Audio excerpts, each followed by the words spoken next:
Welcome back to Eerie Echoes. Tonight we gather by the fire for 8 chilling Appalachian campfire tales.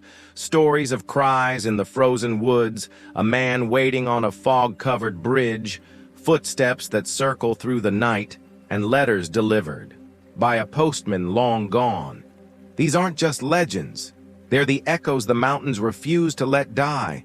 So lean closer. The fire is burning, and the stories are ready to begin. Toss another log on the fire. This one was whispered to me by a ranger who never tells stories twice. Up in Laurel Fork, hikers say the forest can turn on itself. One wrong step, and you'll find your own footprints waiting for you. They say the Laurel Fork backcountry in Randolph County looks ordinary until the sun drops behind Spruce Knob and the balsams begin to hold their breath. I believed that was just trail talk, until the night I followed a set of fresh boot prints that were my size, my tread, and, God help me, my gait. I'd made camp early, a quiet pocket by a trickle of water where the map shows nothing but topographic ringlets. I'd eaten cold beans because lighting my stove felt like yelling in a library. Dusk came on like a slow bruise, and I walked out to stretch my calves east along the spur. That ass when I saw the prints in a damp bar of mud, left angled a touch outward from an old ankle injury, right footfall heavier on the heel. Mine. I checked my boots, mud crusted exactly where the prints said they should be. I figured I'd looped back without noticing, so I followed the track to see where I'd crossed. Only the prints didn't return to camp. They wandered uphill, brushing ferns I hadn't passed, stepping a downed hemlock I was sure I hadn't seen. I tried to be clever. I put my boot into one of the prints and stood there waiting to catch the trick. The forest had that thin silence, the kind that makes you feel like you're inside someone else's chest. In the hush, far off, I heard water. Not my creek. This had depth and echo to it, like a river running through rock. I told myself I was tired. I told myself to turn back by the first white blaze. Laurel Fork doesn't blaze much, not where the older paths thread between the official ones. But I found a notch of paint, old and chalky, and kept walking past it because my prints did. Somewhere above me, a barred owl asked who cooks for me, and then, as if the joke didn't land, asked it again. The trail pinched between two mossed boulders that looked like old, tired shoulders, and the air turned wet and cool. I knew that kind of air, seep, cave, or the overmouth of something hollow. The river voice got louder. The prints avoided a puddle. So did I. They skirted a rotten log. So did I. Then they did something I never do. They cut straight across a patch of windfall saplings that whipped my shins and tried to trip me. Thorns wrote the trail's cursive across my pants. I said aloud, "Enough," because sometimes sound breaks whatever spell a place throws. My voice felt small. I stopped, listened, and heard a boot scuff one pace ahead. Not mine. Fresh. Now. I swung the flashlight. No eyes, no animal flash, just trunks and a strip of lighter sky between. The scuff came again. One step, as if a careful man were testing where the soil held. I breathed through my teeth and called, "You good?" The forest accepted the words like a debt. No answer. I aimed the beam down. The prints I'd been following stepped off the path and onto naked rock where mud couldn't hold their shape. They vanished like thought. "Fine," I said to myself. "Go back." I turned, and that's when the river voice arrived all around, slipping between trees as if the trunks were oars. Except there is no river that high. I know the map, unless what I heard was below me, beneath me, and the earth was thinner there than it looked. The ground had that spongy give to it. I pictured a cavern roof, a limestone lid, and me a tapping finger. The owl laughed once. The moving river gathered its throat. I walked, not ran. Walked with the fixed, polite pace you use, leaving a room where you've just realized you're not welcome. The forest moved in a way that wasn't wind. Ferns leaned toward one another. The path lost its edges. I found a white blaze and touched it like a charm. My hand came away chalked. The chalk smelled like old books. Time has a different flavor when you're inside the circle. Minutes are wide, hours are thin. I reached the two mossed boulders again, but from the wrong angle. I should have approached them uphill. I was below them, looking up into the dark seam where the air was cold. I said my name, to make a small shape in a big place, and something said it after me with my voice, 2 trees away. The second time it tried, it clipped the consonant on the end, the way my father did when he was angry. That's when it clicked. The prints hadn't been mine. They'd been my echo, the mountain's way of repeating. And the thing about an echo is that it's never exactly faithful. It gets the shape right, and the soul wrong. I cut left. The compass spun like it had a fever. I picked the oldest line I could, where stones carry lichen and the ground keeps the memory of hooves. Laurel Fork is older than the maps, older than the county lines. If you trust what your boots learned before you did, you'll sometimes step where the land expects you. I found a faint bench, man-made, a long time ago, contouring the slope. It led me, grudgingly, to a piece of trail with fresh blowdowns I remembered from daylight. I didn't look behind me when the scuff sounded again. I didn't answer when my name arrived for a third time, closer now, shy of getting it right. I walked. The river sound fell away like a thought you nearly had. The tent edge was a pale tooth in the flashlight beam. My creek made its small, honest noise. I didn't check the mud by camp. I didn't want to see the final print. I zipped inside and listened to the forest put me back down where it had found me. My hands smelled like chalk and wet stone. Somewhere above, the owl decided the joke was over and flew. I have walked Laurel Fork since. I carry fresh chalk in my pocket now, and when a trail feels thinner than it should, I draw a tiny mark on a trunk.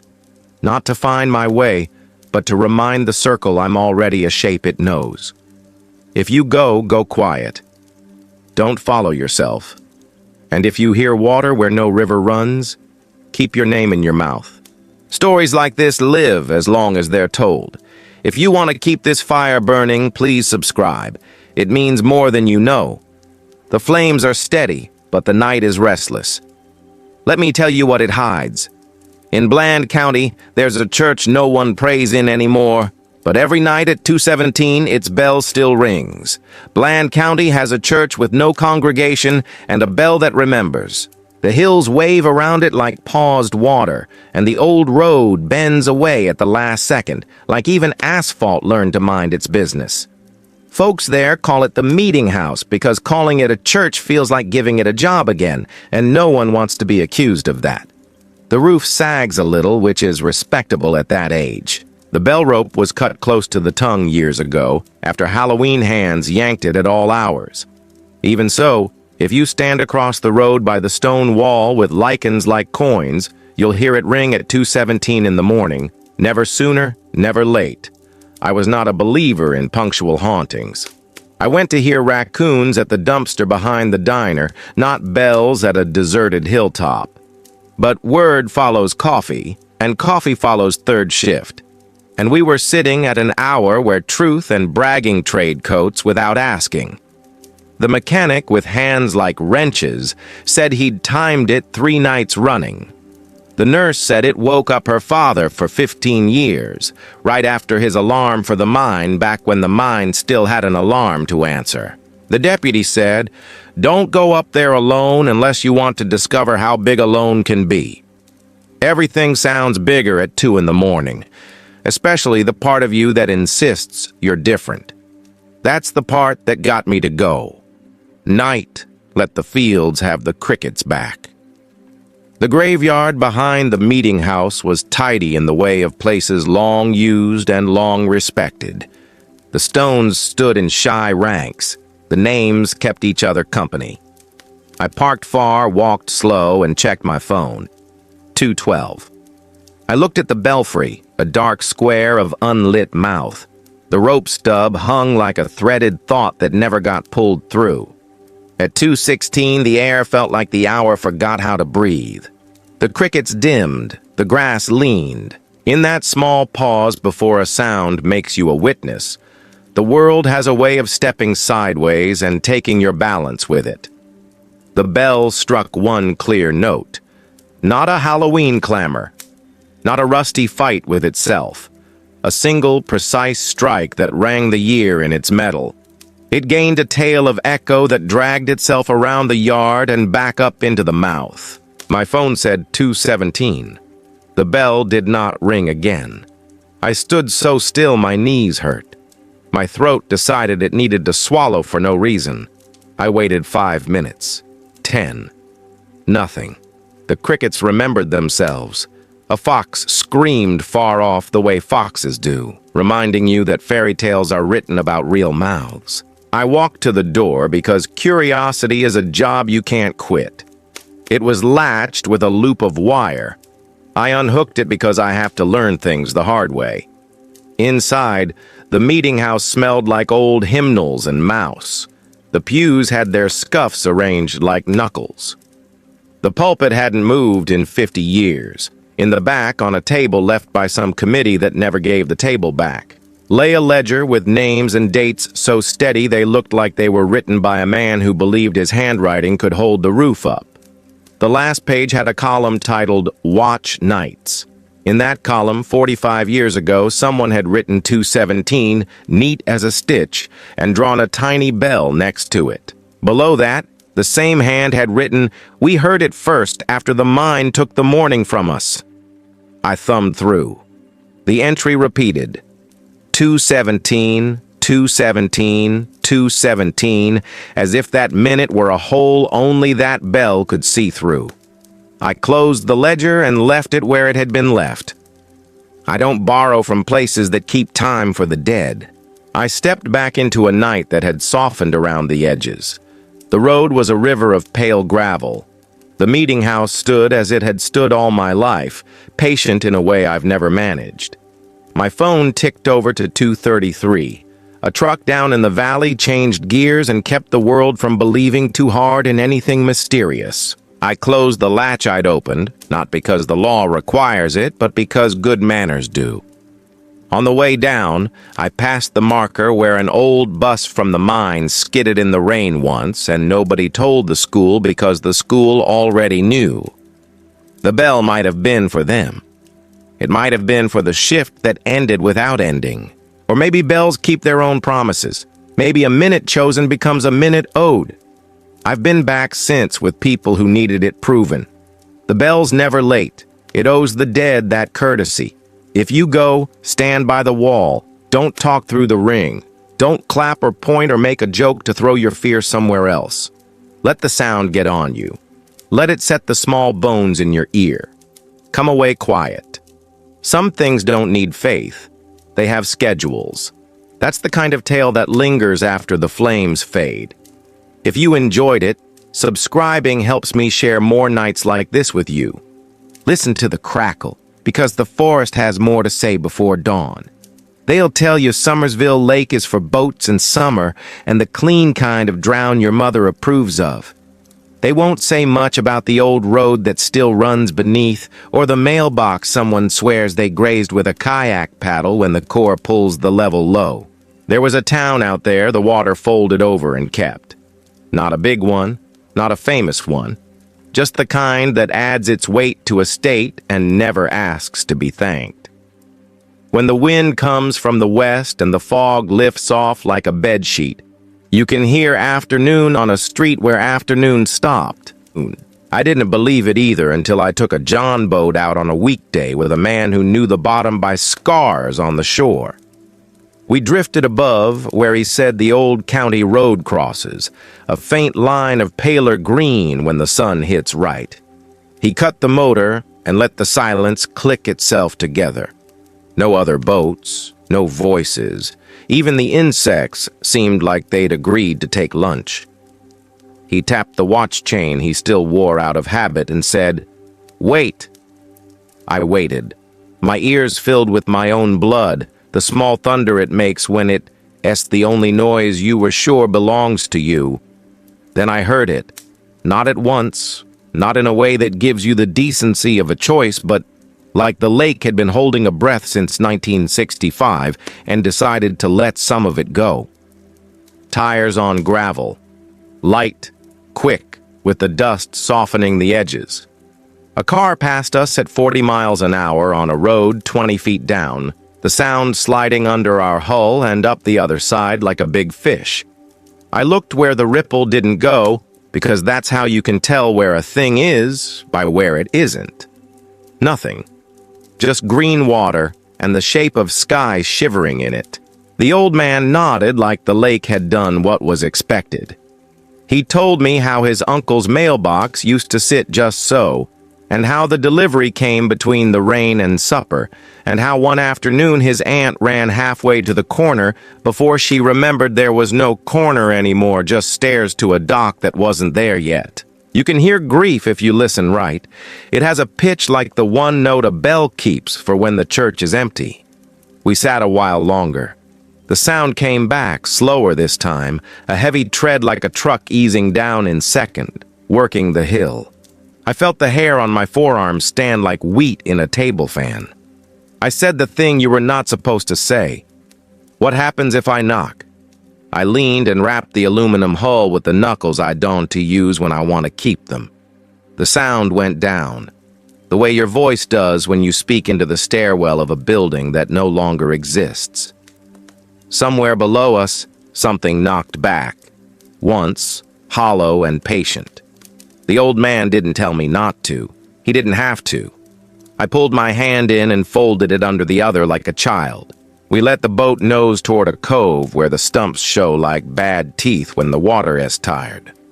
Where the map says nothing lives, a breeze found us and tried to get us to leave. We left. Back at the ramp, he patted the metal like a good horse and said, "You hear the phone sometimes, too."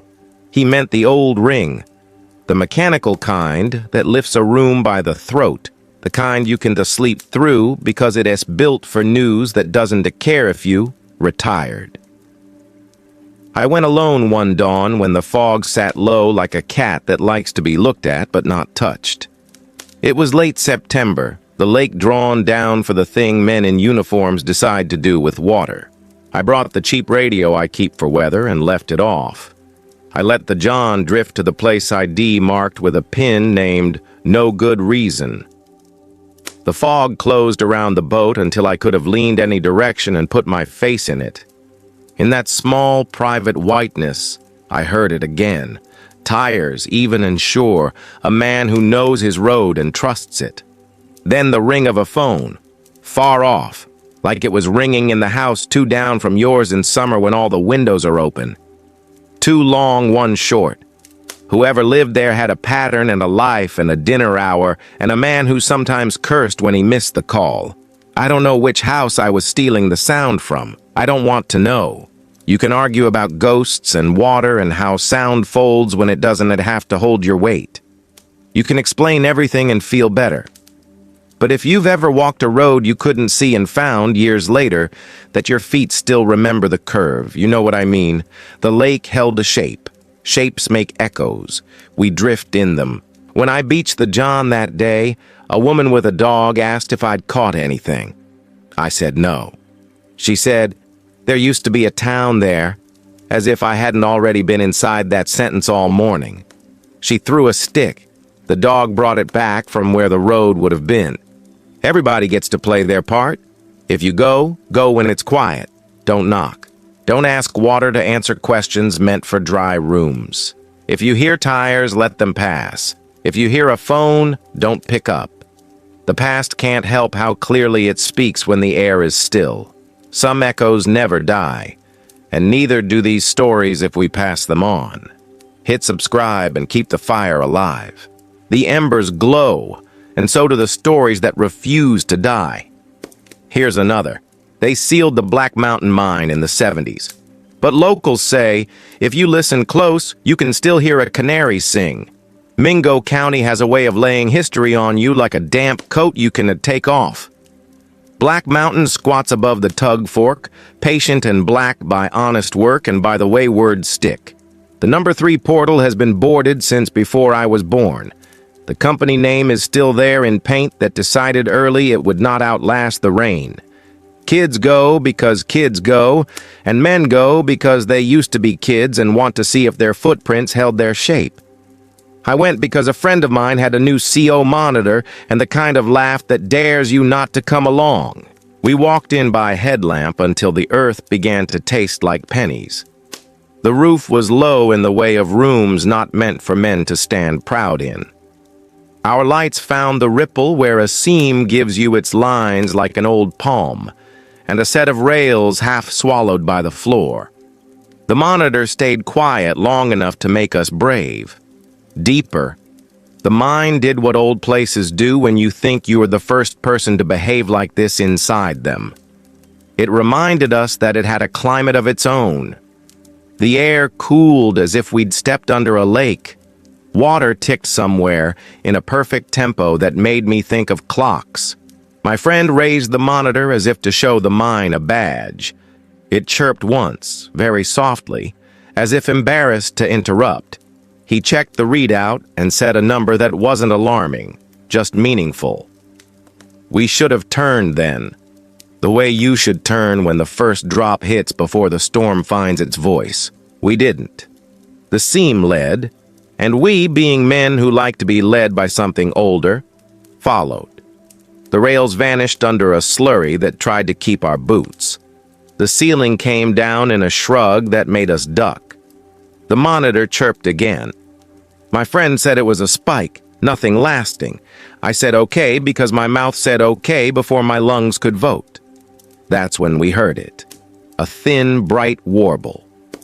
A canary. We looked at each other with the kind of face that asks if we on the same radio station. The sound came from ahead where the seam bent left around a pillar.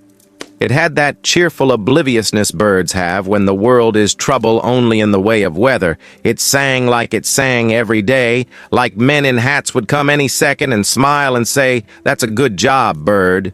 My friend grinned without meaning to. "They used to bring them down in tins," he said, and I knew that. We all knew that. The way you know the smell of coal dust, even if you've never married it.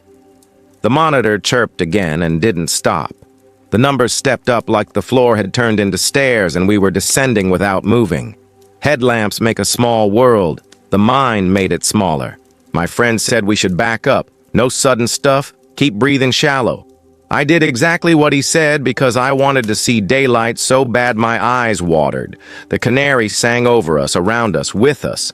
It sounded closer, then the same, then farther, like it didn't care for our math.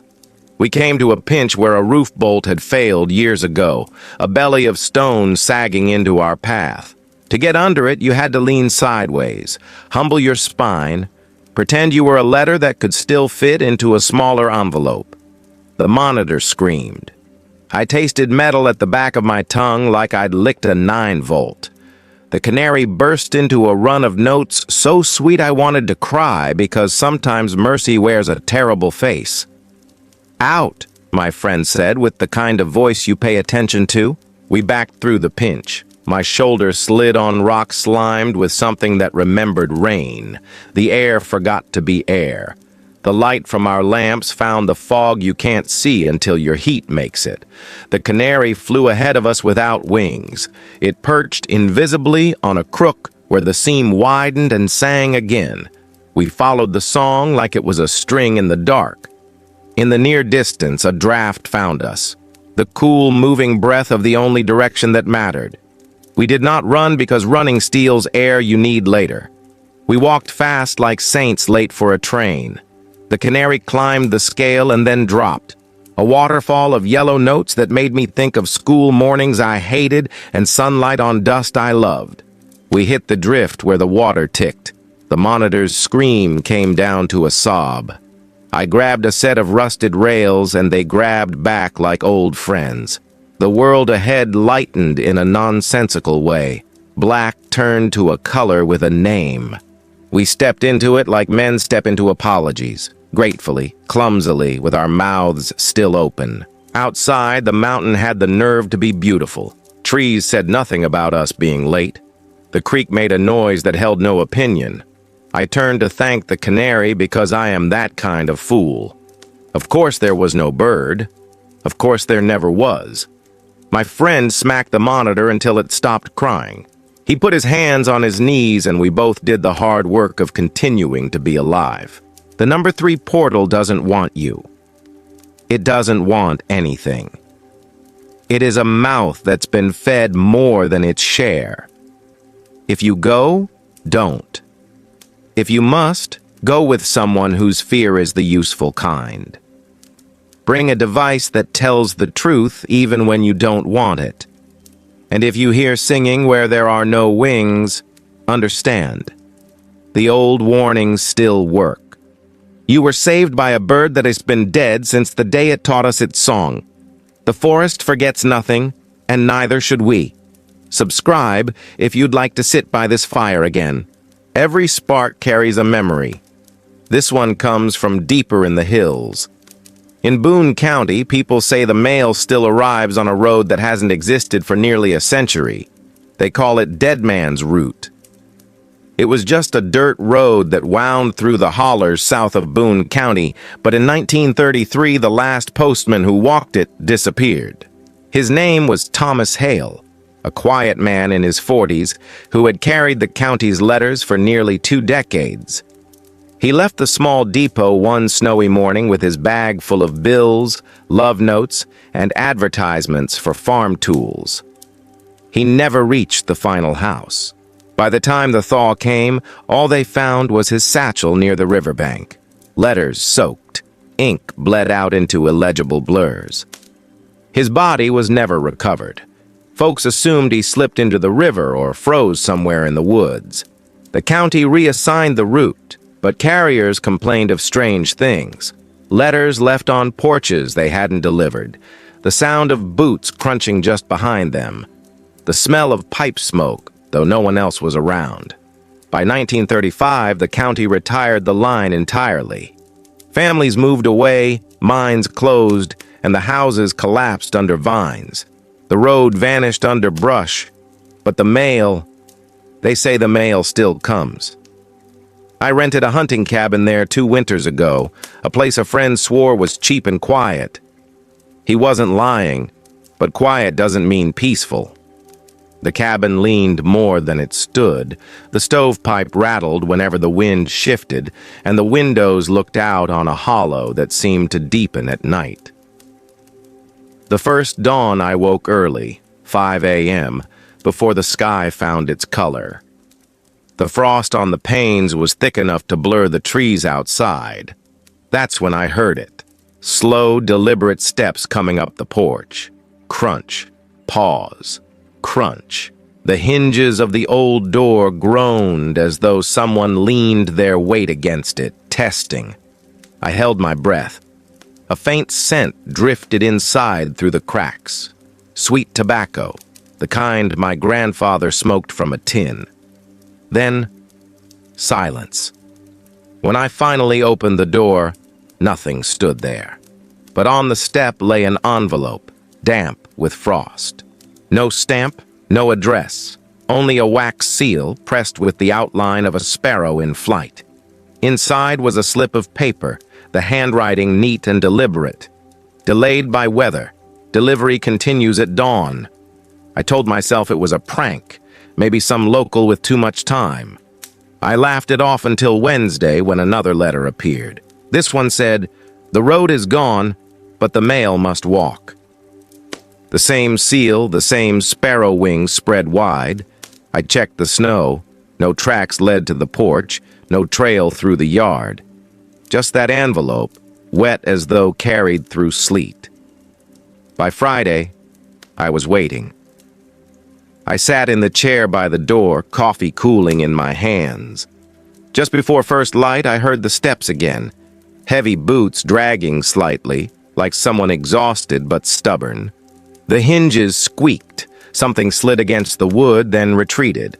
I opened the door in time to see only fog rolling off the hollow. On the threshold lay the third letter. This time, it had my name on it. The letters kept coming. Sometimes they were brief notes, still en route, road washed out, like a working man keeping his log. Other times they carried fragments of lives long ended, recipes, numbers, bits of scripture. One read, "Meet me at the corner store after supper." There hasn't been a store here in 70 years. I drove into town to ask about it. The waitress at the diner stiffened when I mentioned the sparrow seal. She said her grandmother used to tell her about the walking mail. She lowered her voice like the walls could hear. "If you answer one of those letters, he'll know you're waiting, and he'll keep coming, every dawn, until you follow." The next morning, the letter waiting on my porch wasn't sealed. It was open, the page trembling in the wind. It said only, "Come with me." I didn't sleep the rest of that night. I burned it in the stove, watched the paper twist into black flakes. I told myself that was the end. But at dawn, the steps came again. Crunch. Pause. Crunch. The hinges whispered. I stayed in bed, eyes shut, covers pulled tight. Something slid against the doorframe, longer this time, a dragging weight. When I finally rose, there was no letter. Only a smear of red wax on the wood, as though a seal had been pressed there and then torn away. That evening, I packed my bags. On the last night, I stood outside by the porch with a lantern, waiting. The woods were silent, holding their breath. At exactly 5, the steps started, coming down the invisible road. I couldn't see him, but the air bent around something. My lantern flickered as though someone passed in front of it. And then I saw it. Faint, pale as smoke, the outline of a man in a heavy coat, shoulders hunched beneath a canvas bag. His boots made no prints, but the crunch still came. He stopped 10 feet from me, head bowed, pipe smoke curling where a mouth might be. Slowly he raised his hand, and in it, a letter sealed with the sparrow. I couldn't move, couldn't breathe. The letter dropped to the ground. He turned, walking down the steps, boots finding a road no longer there. The fog swallowed him, and the sound of his tread faded into silence. When I picked up the envelope, it was blank. Not even a page inside, just empty paper. The locals say the mailman never finished his last route, that he's still out there, searching for the houses that no longer stand, delivering letters that have no destination. Some believe if you take the letter he offers at dawn, your name gets added to his bag. And one day, someone else will find your notes on their porch, written in a hand steady as stitching. I left Boone County the next morning, but even now, when I wake too early and the air is cold, I swear I hear the slow crunch of boots on a vanished road. And I pray no letter is waiting. Stories like this live as long as they're told. If you want to keep this fire burning, please subscribe. It means more than you know. Don't let the fire fade. The next voice in the dark is already waiting. On Cold Knob Ridge in Greenbrier County, they say you can still hear a woman's scream tearing through the night air, though no one is ever found. Cold Knob isn't the tallest thing in those parts, but it sits just right to catch every bad mood the weather brings. The pines huddle tight along the spine. The shale breaks under your boots like old crockery, and fog lays itself down over the ridge as if it owns the deed. That winter I lived on the shadowed side of it, in a borrowed camper that hissed when the wind pressed against the seams. The stove glass sweated and the little green clock over the sink kept its patient numbers, and that is how I remember the hour, because up there, Numbers are your only company. The first scream came at 12:17 a.m., cold sweeping across the floor like someone had opened a door. It wasn't an animal note. Anyone who's lived in the hills can tell fox from coyote, owl from cat. This shook the skin off the dark. Thin at first, then full, then frayed. A woman's voice stretched to the edge of breaking and then snapped off. It rose somewhere downslope and floated along the timber, searching. I sat up hard enough to rattle the little spoon hanging by the stove. The world held its breath for a long 10 seconds, and then the camp settled.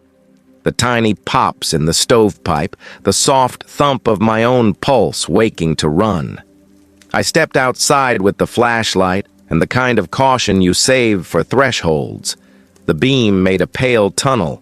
Frost stitched white along the needles. The ground rang under my heel like struck glass. I listened until my ears pricked. Nothing but the small groan of trees under a skin of ice. The ridge can swallow a sound whole and leave you with the echo of your own breath. I stood until my fingers ached and went back in, telling myself the wind had found a trick.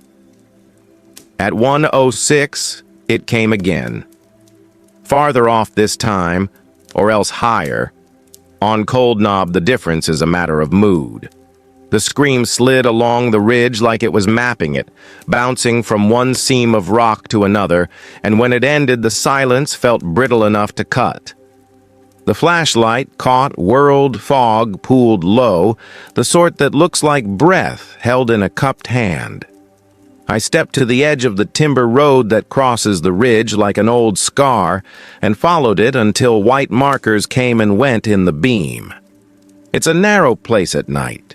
The trees stand too close, and every dark space has the modesty of a door not meant for you. Down a slope, a rectangle of stone appears if you know where to look. 4 low foundation blocks, a row of rusted bed springs, a few green bottles sunk to their throats. I let the light touch it and then lifted the beam away. You don't stare at the bones of a house after midnight. You nod, the way you do at a grave you didn't come to visit, and keep your feet moving on the ground you remember. At 3:03, the clock again, I heard the third one, sudden and sharp like a hand over a mouth. It came from somewhere that felt behind me, though the ridge had no behind. It had completed a circle while I walked in the middle of it, slow and blind. The sound swung wide and dropped into the draw where the rocks throttled the creek to a whisper. The temptation to chase a hurt voice is one of the oldest we have. If I'd gone then, I don't think I'd be here to tell you. By gray morning, I had convinced myself of 3 sensible lies. That it was a fox, that it was wind pulled through some broken space, that I had dreamed the timing. I cut wood, shook the frost from the lines, let the day do the soft work of making me practical again. But the ridge is patient. It waits until you are warm and sure, and then it asks if you still believe what you said at noon. Night came, thick and close. The clock pulled itself to 11:40 like a man climbing a hill. I banked the fire, zipped the bag, and promised myself to ignore anything outside the shell of heat. The scream arrived earlier than the night before, closer too. The world tightened against my chest. I stepped out into air that bit like pennies on the tongue. The beam showed a narrow braid of tracks I recognized as my own, silvered over. No fresh cuts in the frost. No sign of anything that could hold a voice and throw it that far. Near the old foundation, something pale sat neat as a placed object. A shoe. Women's. Leather wrinkled with age. The laces missing. Frost lay on either side of it, but not on the shoe. It was dry, as if it had been waiting indoors until this minute. I stood with the light held low and felt the ridge watching to see what I'd do. I left it where it was. You do not touch a thing that does not belong to the weather it's in. A ridge can teach you how sound moves. It runs the spine and drops into the bowls, gathers in the bare places, and then leaps as if it suddenly remembered a debt. The scream did that then, rose right in front of me and then tumbled away down the draw, drawing a circle wider than I wanted to walk. The ground tilted wrong in the dark, slick with rime. The edge of everything felt an inch closer. I stepped back the way I had come, counting breaths like coins, and the ridge let me go. Sleep will come to a man who lies very still and refuses to consult the clock.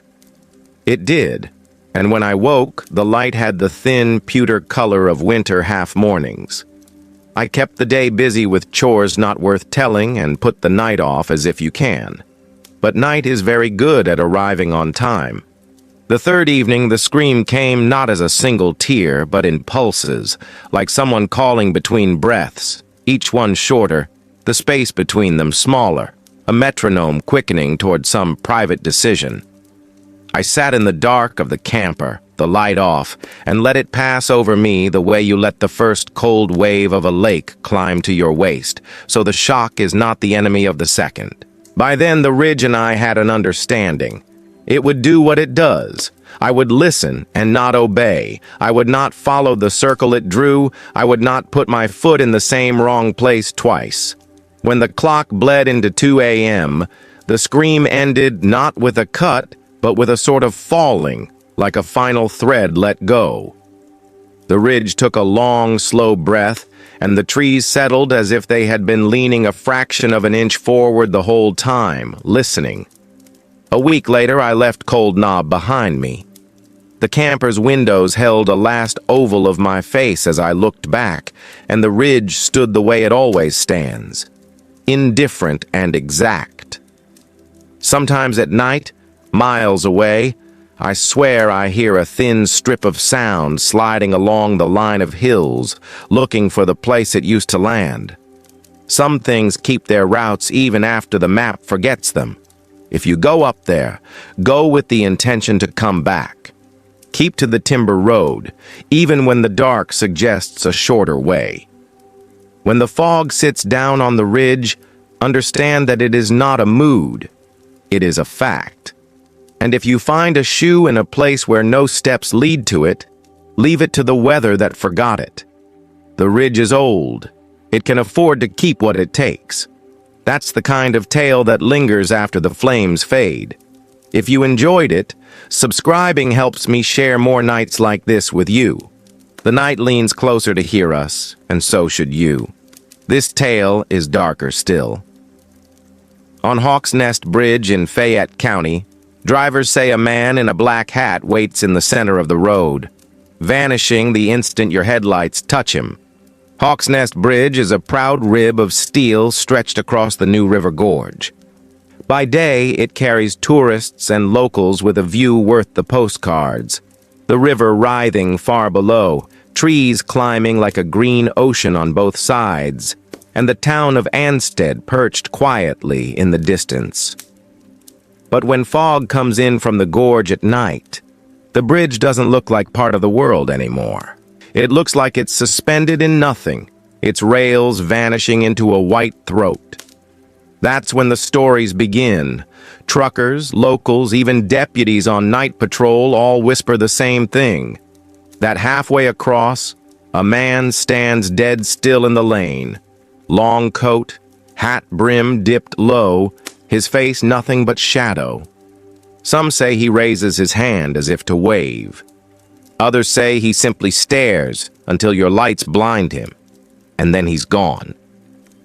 The first account I ever believed came from a hauler named Michael Davis in 2002. He'd driven that stretch 100 times, but one foggy night running late, he slowed to 20 on the bridge. Halfway across, his beams caught a figure in the center. Michael swore it wasn't a trick of fog. It was a man, tall and solid, shoulders hunched against the cold. Michael's rig screamed as he braked, the trailer swinging wide. He leaned on his horn, but the man didn't move. When the truck finally lurched past, the figure vanished. No body, no coat, not even a scuff on the pavement. Michael searched with a flashlight, terrified he'd struck someone. The road was wet but empty, the fog curling in every beam. When he reported it in town, the sheriff only said, "You're not the first." That phrase hangs over Hawk's Nest. In the decades since, people keep seeing him. A family after Sunday service swore the man turned his head as they approached, revealing eyes darker than the gorge. A pair of teenagers claimed he stepped toward their car, forcing them to swerve, and they nearly went off the edge. One woman, a school teacher from Montgomery, said she stopped instead of swerving. The figure came to her window.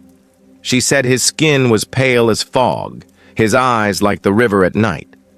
He bent close and whispered, "Turn back." Then the fog rolled, and he was gone. She drove home shaking, certain she'd been warned of something she'd never see coming. Why the bridge? Old records give one answer.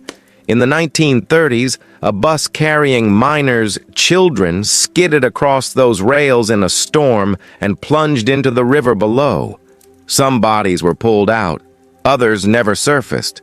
One story says a father dove again and again into the current until it claimed him too. Locals wonder if the man is that father, or a shadow carrying all the grief that never left the gorge. Others believe he's not a ghost, but a warning. More than one driver admits they slowed when they saw him, only to notice too late how slick the bridge was, how close their tires had come to the rail. "If I hadn't braked," one man told me, "I'd have gone right off." But just as many say he's no guardian, they speak of headlights catching nothing, then filling with the shape of a man too suddenly to stop. A deputy once swore he felt a hand on his shoulder inside the cruiser, though he was alone. He almost steered himself into the rail. The strangeness is that no one ever finds a trace, no footprints, no fabric, nothing to prove the bridge had a visitor at all. Only stories, told over coffee, told in lowered voices on late nights. Stories traded like warnings. I've crossed Hawk's Nest myself at night.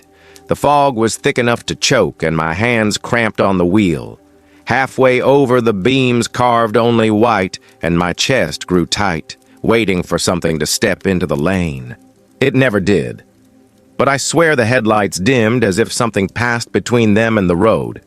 I drove on, heart hammering, every nerve expecting to hear a knock on the glass. They say the man doesn't appear to everyone, only to the ones carrying weight. Drivers who've worked too many hours, folks who've lost someone, people who cross with thoughts darker than the road itself.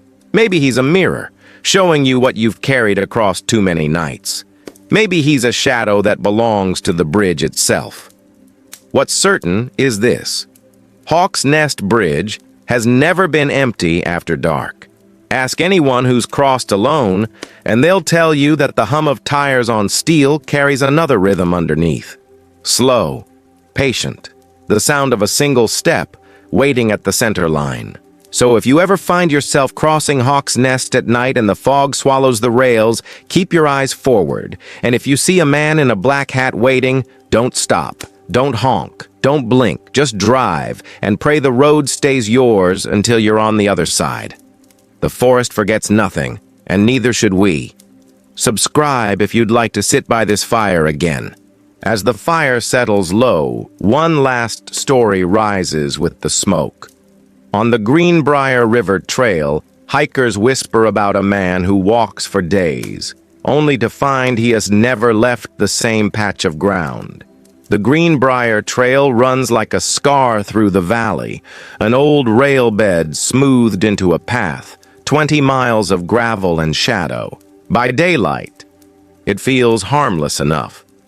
Families bike its length, fishermen drift toward the water, and deer vanish into the sycamores when they hear your boots. But when the fog thickens along the river, the trail shows another face. Stories cling to it the way the mist clings to the low branches. Stubborn, quiet, unwilling to move on. The one I'm telling you now is about Carter, a backpacker with more miles on his boots than most of us will see in a lifetime. He wasn't green, wasn't careless. He logged every trip, mapped every trail, and carried a GPS clipped to his pack the way old-timers once carried compasses. In October of 2009, he set out alone for what should have been a simple 2-night trek on Greenbrier. The weather was mild, the leaves had turned, and the river ran low and patient beside the trail. That first night, Carter pitched his tent in a small clearing. He cooked beans on a tiny stove, marked the date in his journal, and turned in. But sometime after midnight, he woke. Not to an animal's rustle or the wind's push against nylon. No, what pulled him awake was the sound of footsteps. Not running, not stumbling, just steady pacing. Slow, measured steps circling his camp. He unzipped the flap, flashlight in hand. The clearing shone empty. His fire was low, shadows bent long, but the sound kept moving. He called out, "Who's there?" The steps paused. He held his breath. A full minute passed in silence. Then the pacing resumed. Deliberate, patient, like someone testing the edge of his circle. By dawn, the noise had stopped. Carter shook it off, blaming his imagination. But when he checked his GPS, his stomach turned. The device had logged more than 6 miles of walking through the night. The track was a perfect ring, 30 feet wide, traced over and over, as though he had walked himself in circles while he slept. The second day went well enough. He hiked 10 miles upriver, stopping to carve blazes into trees, to photograph landmarks, to reassure himself that the world was solid. But that night, it returned. The same pacing, circling his tent. His watch glowed faint green, counting hours while the sound rose and fell. He swore he never moved. Yet at sunrise, the GPS told another story. 15 miles, all in a circle, mapped as neatly as a compass drawing. He wrote in his journal, "I am not walking, but the trail says I am." On the third day, he grew desperate. He marched until his legs shook, his boots chewing gravel and mud, determined to break free. He passed blazes he'd carved, crossed bridges, marked waypoints on his GPS. He hiked until sunset, until his shoulders screamed and his canteen ran dry. Then, with hands shaking, he pitched his tent and forced himself to sleep. When he woke, the dawn looked wrong, too familiar. He stepped outside and froze. His fire pit was the same one from the first night. The blazes on the trees were his own. He hadn't moved an inch. His GPS claimed he had covered nearly 50 miles. His boots were worn nearly smooth. His legs ached as if he had marched all night. But he was trapped in the same clearing, caught in a loop he couldn't escape. 2 days later, a search team found him less than half a mile from the trailhead. His beard was wild, his eyes sunk deep into dark hollows. He clutched his GPS in one hand, his journal in the other. The rescuers swore there were no tracks around him, just a churn of boot prints circling the same ground until the earth was chewed raw. He told them he'd been walking for a week. The rescuers insisted he'd only been gone 3 days. He never hiked again. Friends say he still hears the footsteps at night pacing around his house. His GPS watch, the same one from that trip, sometimes powers on by itself, logging miles he hasn't walked. Always the same shape, a circle, 30 feet wide, drawn over and over, as if the trail is still claiming his steps. Locals whisper the Greenbrier Trail overlays something older, a path the railmen built on top of but never erased, a path that runs in circles, not lines. Some say the trail remembers every soul that passed, and when it finds one alone, it keeps them walking until the morning forgets them. I don't know if Carter's story is true, but I've walked Greenbrier myself, and there are stretches where the air feels too still, where your footsteps echo back just a half beat too late, as if someone is behind you or ahead of you keeping pace. And there are clearings where the grass seems flattened in neat rings, with no sign of who or what made them. If you ever hike there alone, carry more than a map. Mark your way, but trust nothing that circles back. And if, in the small hours of the night, you hear footsteps pacing your camp, don't follow them. Don't call out.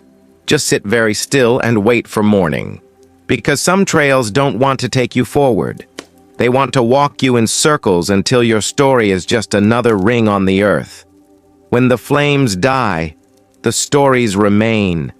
Subscribing keeps them alive and keeps this circle of fire growing. Today we listen to different Appalachian tales, each one carrying its own shadow from the mountains.